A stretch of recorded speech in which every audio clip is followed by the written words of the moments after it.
qui est connu, très connu dans le milieu anglophone et très connu aux États-Unis, même si pour eux autres, ça va être d'un mois. Comme vous pouvez voir, il y en a qui ont mis la main à la pâte et nous ont fait une belle décoration pour la fête de l'Action de grâce. Pour la fête de l'Action de grâce. Ce qui est intéressant, c'est que la fête de l'Action de grâce a été amenée pour rendre grâce à Dieu pour les bienfaits dont il nous comble. J'aimerais qu'on puisse tourner ensemble dans l'Évangile de Luc au chapitre 17.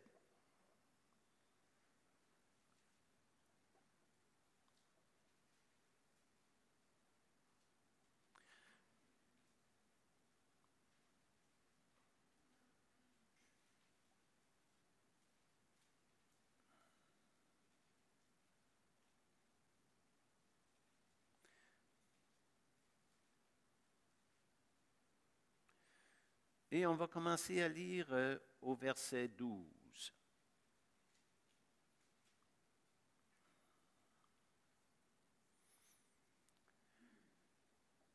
Comme il entrait dans un village, 10 lépreux vinrent à sa rencontre, se tenant à distance. Ils élevèrent la voix et dirent, « Jésus, Maître, aie pitié de nous. » Dès qu'il les eut vus, il leur dit, « Allez vous montrer au sacrificateur. » Et pendant qu'ils y allaient, il arriva qu'ils furent guéris. L'un d'eux, se voyant guéri, revint sur ses pas, glorifiant Dieu à haute voix. Il tomba sur sa face aux pieds de Jésus et lui rendit grâce. C'était un Samaritain. Jésus, prenant la parole, dit, « Les 10 n'ont-ils pas été guéris? Et les 9 autres, où sont-ils? Ne s'est-il trouvé que cet étranger pour revenir rendre gloire à Dieu? » Puis il lui dit, « Lève-toi, va, ta foi t'a sauvé. » C'est intéressant de pouvoir regarder à ce texte-là de l'Évangile de Luc, parce qu'on a une leçon ici. La leçon, c'est qu'on doit apprendre à dire merci. Et apprendre à dire merci pour tout ce que Dieu fait pour nous. Donc, il faut développer un réflexe de regarder à ce que Dieu met en réserve pour chacun de nous et être prêt à lui dire merci pour tout ce qu'il nous donne. Si on va dans 1 Thessaloniciens au chapitre 5, vous pouvez tourner avec moi. D'ailleurs, vous l'aviez dans le texte que je vous ai envoyé hier en courriel. Alors, dans 1 Thessaloniciens, chapitre 5, qu'est-ce qu'il nous dit?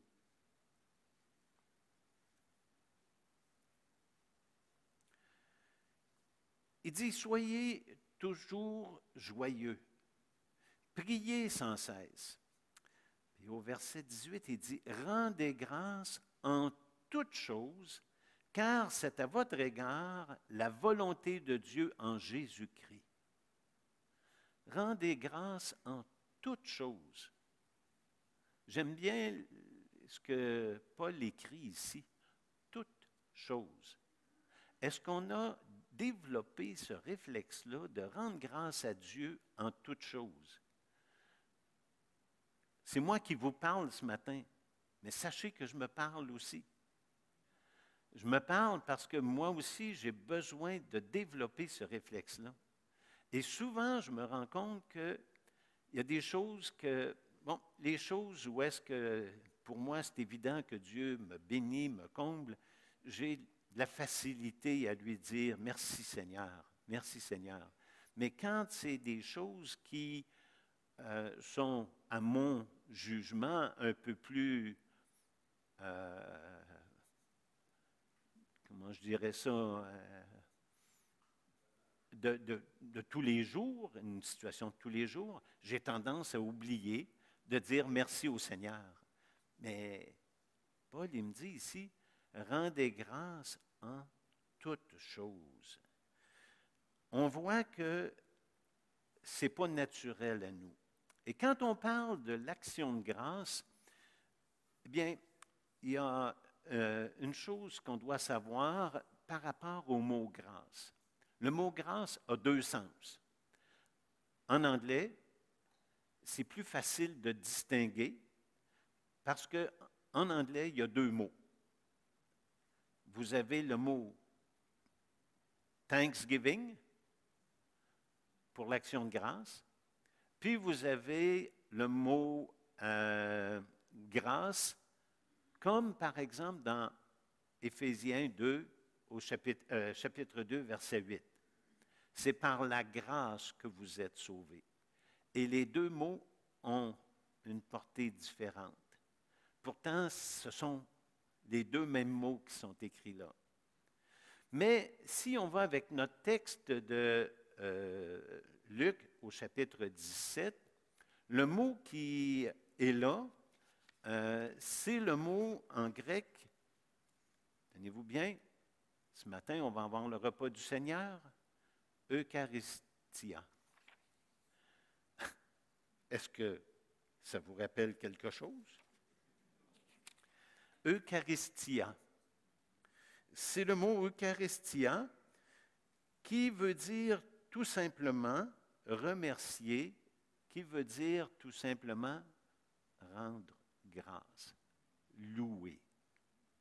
Alors, ce mot-là, il est utilisé à plusieurs reprises dans la parole de Dieu. Mais une des choses qui est intéressante, c'est qu'un qui a utilisé où? Je ne sais pas, Jésus, quand il parlait, s'il parlait en grec, sauf que le Nouveau Testament est en grec, il pouvait parler en araméen ou en hébreu, mais dans les textes, on a le mot Eucharistia, et le mot Eucharistia, Jésus, selon les apôtres qui ont écrit en grec, l'utilisait, ou un mot hébreu qui avait le sens d'Eucharistia. Avez-vous déjà remarqué combien de fois, puis je vous invite à faire le devoir, quand vous allez lire les évangiles, regardez à toutes les fois où Jésus, en posant un geste, rend grâce à Dieu.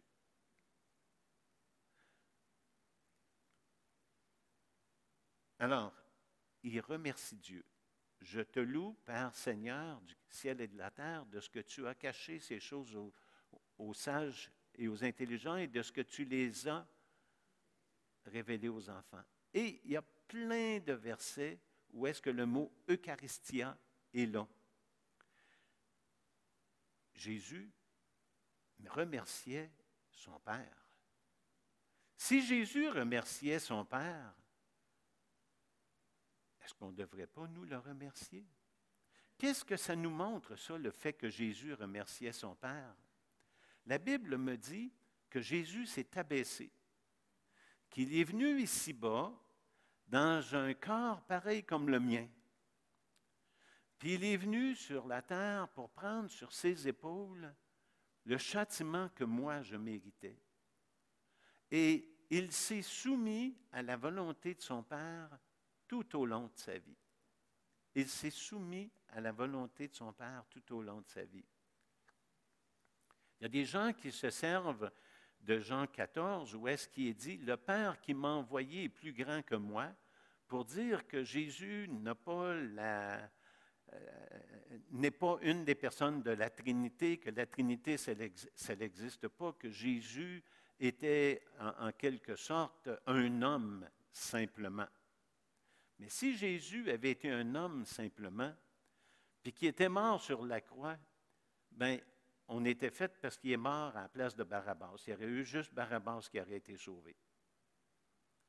Mais Jésus est mort pour tous ceux qui croient. Jésus est mort, qu'est-ce qu'il nous dit dans le premier épître de Jean au chapitre 2? On peut y tourner, je pense que c'est important d'aller le lire. 1 Jean, chapitre 2.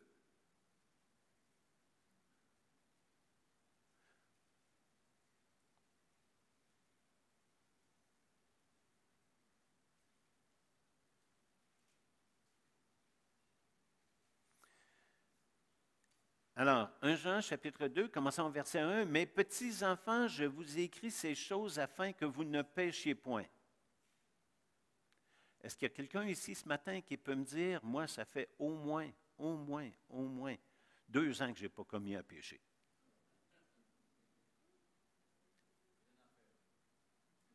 Celui qui dit ça, oui, il vient d'en faire un.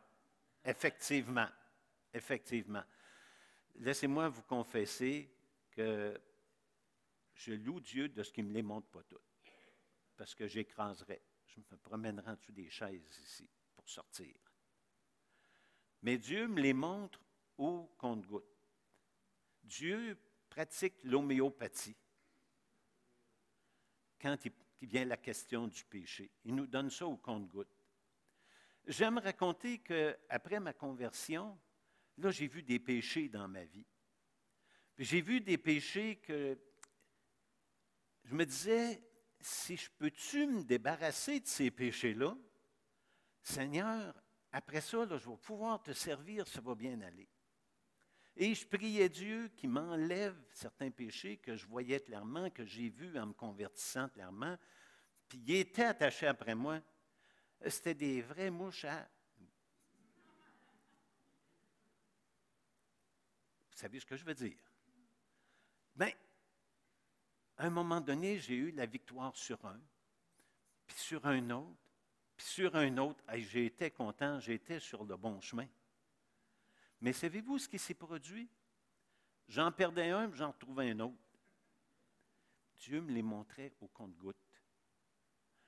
Pourquoi? Parce que pour Dieu, ce qui est important, c'est la sanctification. Et la sanctification, ce n'est pas instantané. Sinon, je serais monté au ciel tout de suite. Avez-vous remarqué que le démoniaque qui a été guéri par Jésus, ça n'allait pas bien son affaire. Il se tenait dans les cimetières, dans les sépulcres. Ça n'allait pas bien son affaire. Il était toujours obligé de se battre pour se détacher des chaînes qu'on voulait lui mettre. Il était même nu. Mais le jour où il a rencontré Jésus, Jésus l'a libéré. Et puis quand Jésus l'a libéré, cet homme-là, puis la plupart d'entre nous, on va confesser la même chose, Dieu en enlève une bonne croûte quand on est sauvé. Et lui, la croûte qu'il a enlevée, c'est qu'il s'est vêtu, mais il y avait aussi un nouveau désir. Qu'y a-t-il entre moi et toi, Jésus, Fils de Dieu? Après ça, je peux-tu aller avec toi? Hey, c'est tout un changement, ça. Puis ça ne s'est pas fait en 6 mois, lui. Ça s'est fait presque instantanément la même journée. Jésus lui a dit, « Ah oui, viens-t'en, viens-t'en, hey, un autre de plus avec moi. » Non, non, ce n'est pas ça qu'il lui a dit. Il dit, « Va dans ta famille, parmi les tiens, puis dis-leur ce que le Seigneur a fait pour toi. » Puis il est parti, puis il est allé chez les siens, et puis il est allé leur dire ce que le Seigneur avait fait pour lui. Et probablement que les gens du milieu n'avaient déjà entendu parler parce que, comme vous le savez, ça a eu des effets assez dévastateurs pour certains éleveurs qui se sont retrouvés sans le troupeau. Alors, Dieu change nos cœurs et il nous amène tranquillement, mais sûrement, puis à des vitesses différentes. Il nous amène à être de plus en plus semblables à notre Seigneur Jésus-Christ.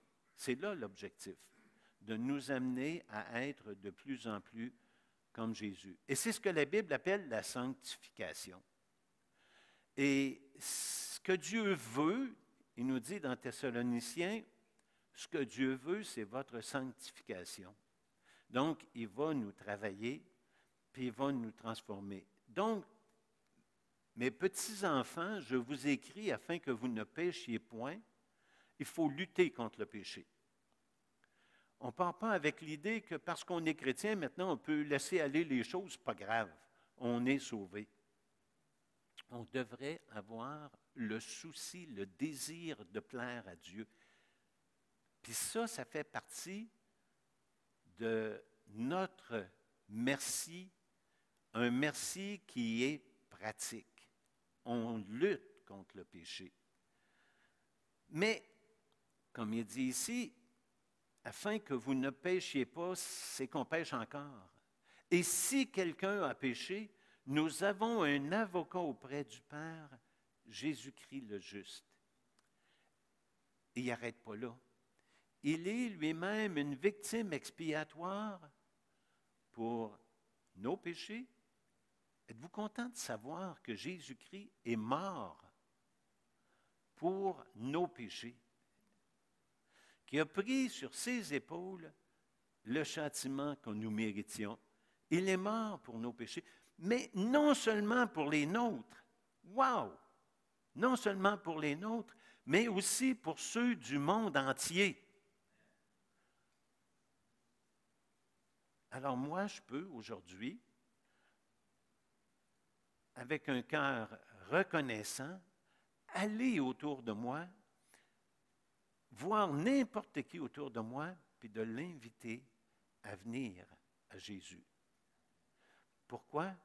Parce que Jésus est mort pour les péchés de tous ceux que je côtoie. Il est mort pour les péchés de tous ceux que vous côtoyez. Il est mort pour tous. Non seulement pour les nôtres, mais aussi pour ceux du monde entier. Il n'y a pas un être sur la face de la terre, et ce matin, je te le dis à toi, qui peut-être est encore hésitant, qui peut-être n'a pas encore fait le pas, qui n'a pas encore mis ta confiance en Jésus. Bien, je te le dis ce matin, là, Jésus, il est mort pour tes péchés. Puis si ce matin, tu lui demandes de te sauver, Jésus a dit, je ne mettrai pas dehors celui qui vient à moi. Wow! C'est merveilleux, hein? Je ne mettrai pas dehors celui qui vient à moi. Ça, c'est quelque chose qui devrait, nous, les chrétiens, nous réjouir. L'apôtre Paul a écrit, « J'ai semé, Apollos a arrosé, mais nous autres, notre job s'est arrêté là. » Le semeur sème dans son champ. Des fois, c'est le même qui va arroser, qui va mettre des produits dans son champ pour voir pousser la semence. Mais ça s'arrête là pour lui aussi. Et c'est la même chose pour la semence spirituelle. C'est Dieu qui fait croître. Et moi, j'ai cette confiance en Dieu qui va faire des miracles. Que Dieu va changer des cœurs encore aujourd'hui. Dieu a encore un peuple aujourd'hui. Savez-vous pourquoi que je sais qu'il y a Dieu encore un peuple aujourd'hui? C'est qu'on est encore ici. S'il n'y avait plus personne, il nous prendrait et ce serait fini. Mais compte tenu qu'on est encore ici, bien, il y a encore de l'ouvrage à faire. Et Dieu veut qu'on amène la parole de Dieu aux gens, puis lui, il va faire le travail. Peut-être que c'est moi qui ai semé, puis vous allez passer par en arrière, puis vous allez arroser. Ou peut-être que c'est vous qui avez semé, puis moi, je vais passer par en arrière, puis je vais arroser. L'arroseur et le semeur, là, ils ne sont pas plus importants l'un que l'autre. Ça prend quelqu'un pour la mettre en terre, la semence, puis ça prend un pour l'arroser. Donc, on a chacun, pour notre part, des responsabilités. Alors, ça devient important de faire notre job et de s'attendre à ce que Dieu fasse la sienne. Parce que Dieu nous dit qu'il va bénir sa parole. Ésaïe 55, 10 et 11. Est-ce que quelqu'un pourrait me citer ça par cœur? Bien, je vous encourage à aller lire. Ésaïe 55, 10 et 11.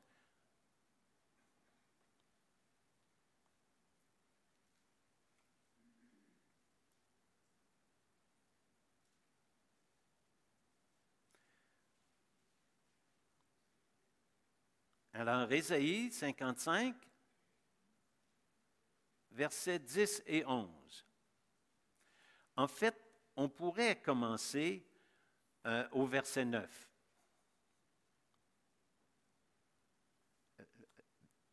verset 8. Mais là, je voulais juste avoir 10 et 11, mais vu qu'on est là, alors, est-ce que quelqu'un a sa Bible ouverte et voudrait nous le lire fort? Oui, OK. Liliane a été la première à lever sa main. Alors, je vais la laisser lire. 8 à 11.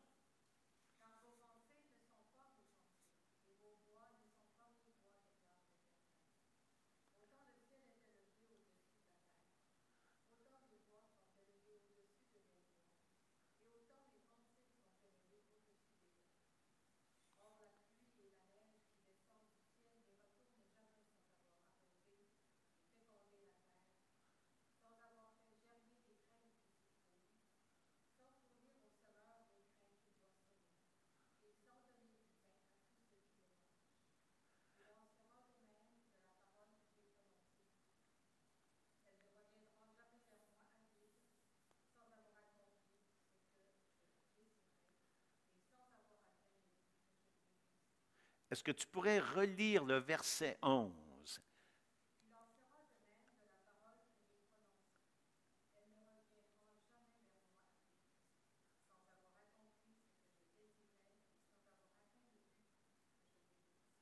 Elle ne reviendra jamais à moi sans avoir accompli le but pour lequel je l'ai envoyée. La parole de Dieu, elle est agissante, elle est toute puissante. Et quand on la donne, il se passe des choses dans le cœur des gens. Des choses qu'on ne voit pas nécessairement. J'ai vu des gens qui étaient très indifférents. J'avais l'impression que j'avais parlé dans le vide, puis j'avais même l'impression que je n'avais pas été bien efficace dans mon évangélisation. Puis je suis certain que si vous avez parlé de la parole avec quelqu'un, vous avez eu ce sentiment-là que j'ai eu à plusieurs reprises. Mais un peu plus tard, bang, la personne me dit, « Hey, ça là, ça m'a vraiment parlé. » Et la personne a accepté le Seigneur comme son sauveur personnel. Et ça arrive à chacun d'entre nous. On est en quelque sorte les porteurs de la parole. On la donne aux gens, on fait la semence, un autre arrose, mais c'est beau de voir Dieu agir.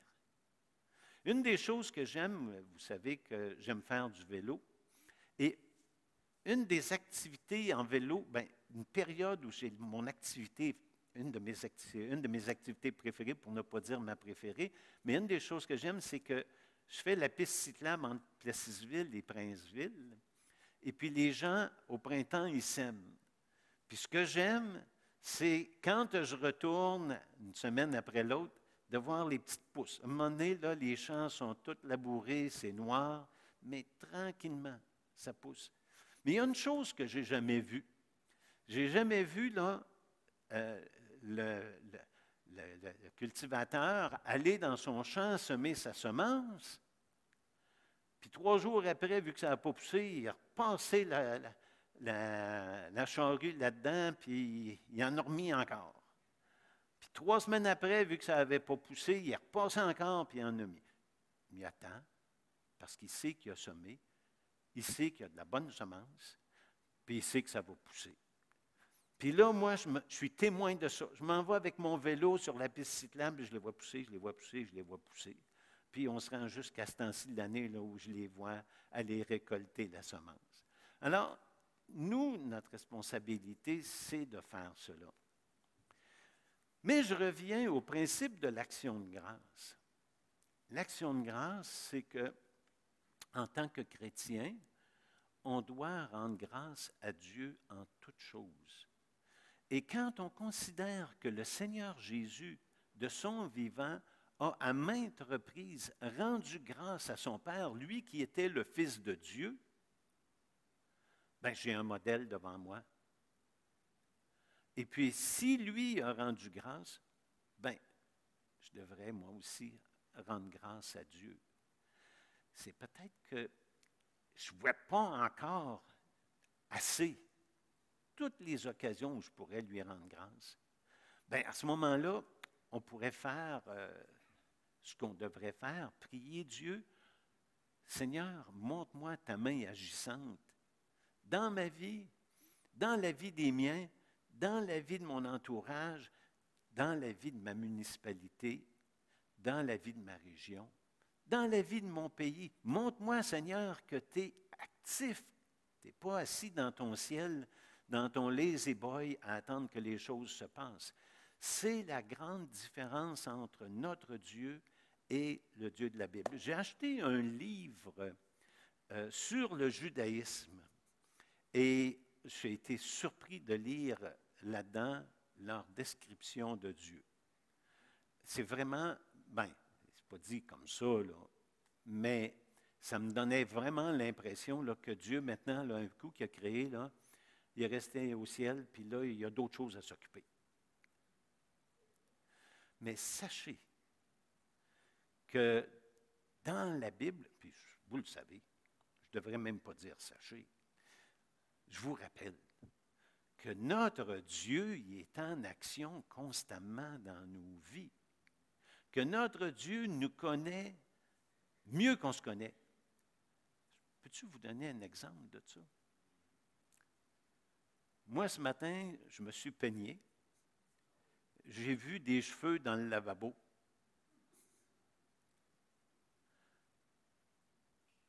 Mais Dieu savait qu'ils sont tombés dans le lavabo. Puis il savait combien il m'en restait. Hey, c'est quelque chose. C'est quelque chose. Il y a des... Comment vous dites? Il m'en reste un peu. Et c'est ce qui me reste. C'est moins long à compter, on va dire.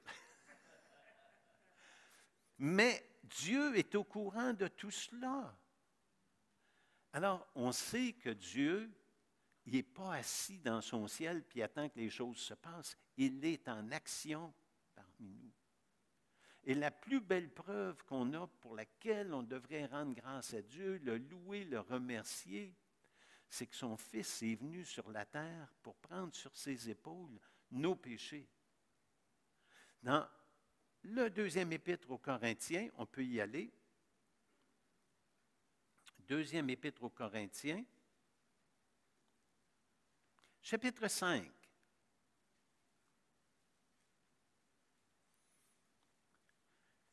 Un beau verset. Paul y écrit, verset 21, « Celui qui n'a point connu le péché, il, Dieu, l'a fait devenir péché, a fait devenir péché Jésus pour nous, afin que nous devenions en lui justice de Dieu. » Hey, c'est quelque chose, c'est profond ça.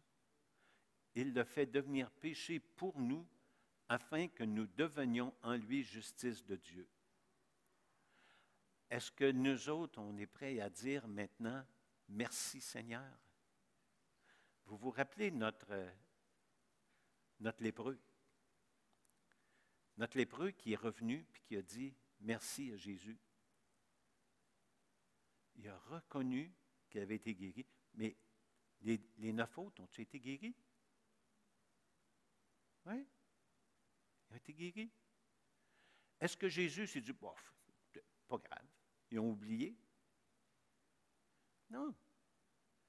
Il dit, les 9 autres sont où? Y a-tu juste cet étranger, un Samaritain? Y a-tu juste cet étranger-là qui a été guéri? Où sont les 9 autres? Et ça me dit à moi que quand Dieu fait quelque chose pour moi dans ma vie, bien, je devrais être capable de prendre le temps de lui dire merci Seigneur. Seigneur, donne-moi de voir ce que tu fais chez moi, dans ma vie, comment tu me transformes, comment tu m'amènes à être encore plus proche de toi. Puis là, je vais revenir sur le recours collectif. Pensez-vous que Dieu, là, il se ronge les ongles au ciel, puis il se demande comment ça se fait que les juges n'ont pas compris? Nous savons du reste que toute chose concourt au bien de ceux qui aiment Dieu. Est-ce que vous croyez que cette décision-là de la Cour supérieure peut être pour la gloire de Dieu? Rappelons-nous que ni la mort, ni la vie, ni les anges, ni les dominations, il n'y a rien qui va nous séparer de l'amour de Christ. Merci Seigneur de nous donner. Et j'espère que ce matin, on a ensemble cette joie de savoir que notre Dieu prend soin de nous, puis j'espère que ça, juste ça, nous amène à rendre grâce à Dieu. Ça, c'est Eucharistie. Le mot français. Et c'est biblique. L'autre grâce, je vais passer juste quelques secondes sur l'autre grâce, c'est charis, c'est la grâce. C'est la faveur divine, c'est le cadeau, c'est la bonté. Et là, ce n'est pas dans la même lignée que l'action de grâce. Celui-là, il existe. C'est par la grâce que vous êtes sauvés. C'est un cadeau de Dieu. Ce n'est point par les œuvres, afin que personne ne se glorifie. Mais cette grâce-là, elle nous a donné le pardon. En fait, c'est quelque chose qu'on ne mérite pas. Je suis à la gare centrale à Montréal et il y a un monsieur qui transporte les bagages d'une madame. Et moi, je ne connais pas le monsieur, je ne connais pas la madame, mais je m'adonne à être là. Et là, la madame, quand elle lui amène toutes ses valises, puis il met tout ça sur le chariot, elle sort de l'argent, puis elle veut le payer. Il dit, non, madame, il dit, c'est une grâce que je vous fais. Oh, j'écoute. Là, elle insiste pour le payer. Il dit, madame, savez-vous, c'est quoi une grâce? J'écoute doublement. Là, ma curiosité est piquée. Il dit, c'est une faveur que vous ne méritez pas, puis ça fait plaisir de le faire pour vous. Il a refusé de prendre peut-être sa paye ou son type. Il a dit, c'est une faveur que je vous fais. Elle ne méritait pas ça, mais il a fait pareil. Et Dieu, quand il est venu nous chercher, c'est là la grâce qui est différente de l'action de grâce, c'est que Dieu, en quelque sorte, nous a accordé une faveur qu'on ne méritait pas. Qui d'entre vous peut dire ce matin, tantôt j'ai dit, qui peut dire qu'il n'a pas péché, là, qui peut dire ici ce matin, bien, Dieu n'avait pas le choix de me sauver. Bon gars comme moi. On entend ça différemment. Moi, j'ai entendu toutes sortes d'affaires. Hey, avec la vie que tu as menée, si tu n'es pas sauvé, il y a une méchante gang qui va aller en enfer. Mais vous savez, qu'est-ce qui provoque ça? Ce qui provoque ça, c'est qu'on a une drôle de conception de la justice de Dieu. Et quand on voit la conception qu'on a de la justice de Dieu, on se compare l'un à l'autre. Il y en a qui vont se rappeler de bons vieux souvenirs quand Benoît Foucault était pasteur ici. Est-ce qu'il y en a qui s'en souviennent? Oui, hein? Quand Benoît Foucault, là, il me dépassait d'une tête. OK? Et il avait donné une illustration. Benoît, il avait dit, OK, on se met, puis là, il avait nommé quelques personnes. Je ne me souviens pas s'il m'avait nommé, mais ce n'est pas grave, ça m'avait touché pareil. Puis il avait pris une gang avec lui qui était grand. Puis il avait dit, là, on veut aller dans la police, puis dans la police, il exige qu'on soit au moins 6 pieds 4. Là, c'était peut-être 6 pieds 5 qu'il a dit, mais en tout cas, je vous dis, ce matin, l'image, c'est la conclusion de l'image. Il dit, là, tout le monde me regarde, puis ils me disent, « Hey, toi, tu vas l'avoir, la job, tu es plus grand que nous autres. C'est certain que c'est toi qui as la job. » L'autre, un petit peu plus petit, il dit, « Ça va, je vais l'avoir. » Et là, il arrive à l'entrevue. Et là, on a mis une règle. Mais dans ce temps-là, on était en pied. Alors, il y avait une règle qui allait jusqu'à 7 pieds. Et chacun se met sa cote sur la règle. Puis le plus grand, il a 6 pieds et 2. Est-ce que c'est le plus grand qui va l'avoir? Non, il n'y en a pas un qui va l'avoir. Parce qu'il n'y en a pas un qui arrive là, qui arrive aux 6 pieds et 4. Alors, tout ça pour vous dire que, finalement, on est tous. Qu'est-ce qu'il nous dit dans la Bible? Tous ont péché et sont privés de la gloire de Dieu. En anglais, il dit « come short of the glory of God ». J'aime l'idée, j'aime l'image. Come short, il est trop court, il est trop petit pour se sauver. Alors, que Dieu nous donne dans sa grâce de voir cet aspect-là. Et ce matin, on va prendre ensemble le repas du Seigneur. Et en prenant le repas du Seigneur, on peut louer pour les deux choses. Ce matin, on peut louer Dieu de ce qu'il a donné son Fils pour nous à la croix du Calvaire. Car Dieu a tant aimé le monde qu'il a donné son Fils unique, afin que quiconque croit en lui ne périsse pas, mais qu'il ait la vie éternelle. Et c'est qui le quiconque? Mettez votre nom à la place du quiconque. Afin que quiconque croit en lui ait la vie éternelle. Merci Seigneur. On dit-tu merci?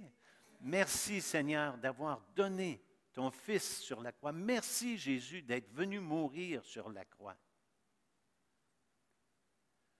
Et on a l'autre aspect, c'est une grâce que Dieu nous a faite, qu'on ne méritait pas. Jésus aurait pu rester dans son ciel, puis il aurait manqué de rien. Pensez-vous que Dieu avait besoin de moi? Non. Mais il m'a tellement aimé, il t'a tellement aimé, que ça valait la peine de venir juste pour toi. Il y a quelqu'un qui a dit un jour, puis ça m'avait touché, s'il y avait eu juste toi qui aurais pu te tourner vers le Seigneur, Jésus serait venu. Quel amour, quelle grâce. Alléluia.